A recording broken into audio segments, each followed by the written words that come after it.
Another day, another basketball stories na naman ang pagkikwentuhan natin.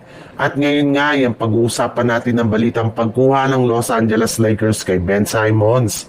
At ang balitang makukuha na nga daw ng Golden State Warriors si Bam Adebayo.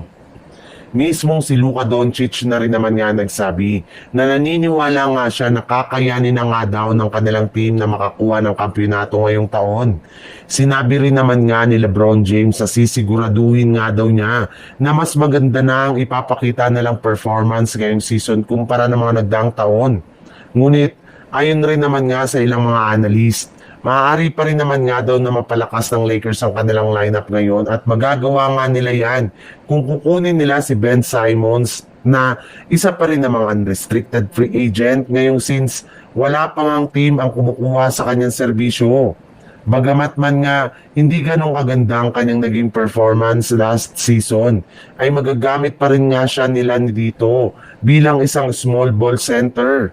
Si Ben Simmons na lang naman nga ang pinakamagaling na player na available ngayon sa free agency.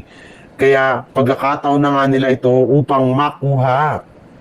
Sa ibang balita naman, para nga sa inyong kaalaman, umaabot nga ng $37 million kada taon ang kontrata ni Adebayo, kaya bukod nga kay Jonathan Kuminga ay kailangan pa nga nilang magdagdag ng iba pang mga players na kanilang i-offer sa Miami Heat para lamang matuloy ang kanilang trade. Yes, kailangan nga nila makagawa ng isang blockbuster kung gusto man nga nila makuha si Bam Adebayo.